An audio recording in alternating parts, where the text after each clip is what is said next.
All right, thanks for tuning in. I'm Seppi. Here's the instructions for the Undermind first phase of the beta, which is the 2-player intro game.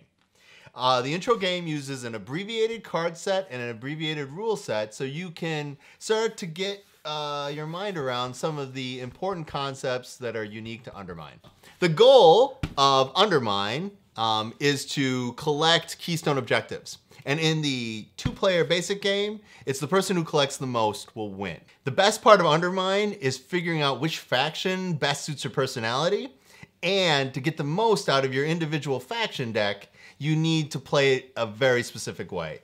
Card synergies inside a faction are critically important. The 2 factions we get to play with are the RNC, which is the Rapture Neo-Survivalist Corps, who are so hardcore that they're trying to bring about the Rapture to prove how tough they are.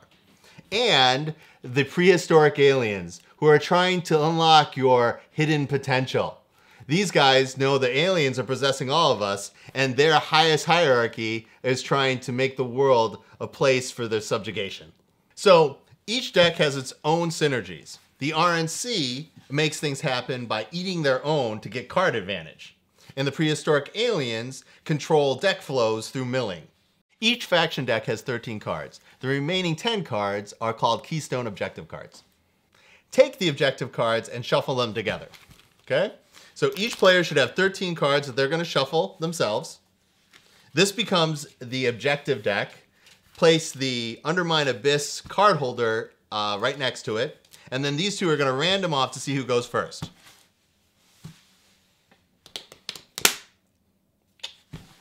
After figuring out who goes first, then we're into the first of the 3 game phases, which is called the draw phase. During the draw phase, every player is going to draw up to their max hand size, which is 5. And we're gonna take 3 objective cards and put them out like this. The objectives are what we're going to fight over every round. After the draw phase is the play phase, where each person is going to take turns doing one of 3 actions. Your first option is to send a minion to try to take an objective. When you send a minion to an objective and no one else is there, you flip that objective and that minion that you sent becomes what we call dominant. Remember to use any dominant abilities that a minion possesses. These abilities can only be used on the turn it is sent.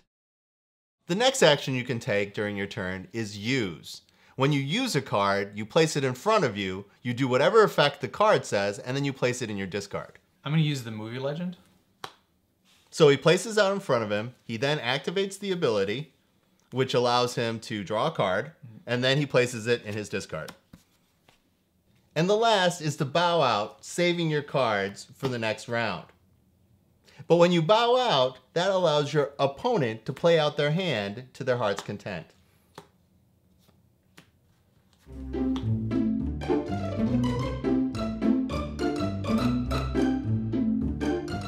When you send minions to an open objective, it's pretty easy to figure out what happens. The objective flips over, and that minion is then considered to be dominant. Well, what happens when the minions start to interact with each other and they have competing interests? Well, in that case, you have to follow what's called the Minion Union's rule of acceptable behavior. The minions have a super powerful labor union. And if you don't want to be a supervillain who has to clean his own toilet, then you're going to follow these rules precisely. When you send a minion to an objective where no one is there, you flip over the objective, and then that minion becomes dominant. The first Minion Union rule comes in when you try to play a minion on top of a low-level minion. So like, let's say I play this 1 on top of the 0. The first rule says, the weak will submit. That basically means this higher level minion can sit on that lower level minion.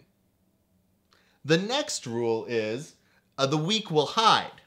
Now the weak will hide is just slightly different. It means when you try to play a low level minion on a higher level minion, he's gonna hide all the way underneath the objective pile. And this does not matter whose faction that he is, he's going to end up in the same place. Because minions are proud and you can never make a lower level minion sit on a higher level minion. The last archaic Minion Union rule applies when you place an equal number minion on top of another minion. If they're the same faction, the two of them are going to have a quiet discourse on top of the objective. But if they are opposing factions, the two of them are going to take their discussion underneath the objective, leaving anybody who was there on top. The last phase is the collection phase, where you take your ill-gotten booty and you figure out who's going to be first in the next round. The player who started the round goes first. He selects a pile that has one of his minions on top. He then takes the objective card out, and he places the rest of the cards on top of his discard as is. This is very important in Undermind because you never shuffle. Then it would be the next player's turn. He will do the same.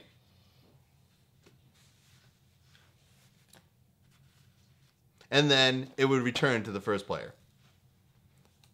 These cards are going to be in his hand at the beginning of the next draw phase. You'll notice that each player is dragging back minions of other people's factions. This is an important difference in Undermind. When a player sends a minion, that's one action. But during collection, that minion will always take the treasure home to its faction owner. After the collection phase, we start all over again with the next draw phase. The person who's going to be first in the new round is the person who played last in the previous play phase. Now that you've drawn up new hands, you need to place new objectives. You take cards from the objective pile until you have 3 new ones to fight over. Uh-oh, we ran out of objectives. That means the game is over immediately. Place your hand on top of your deck, flip it over, and count how many objective cards are in it. The person with the most wins. Excellent.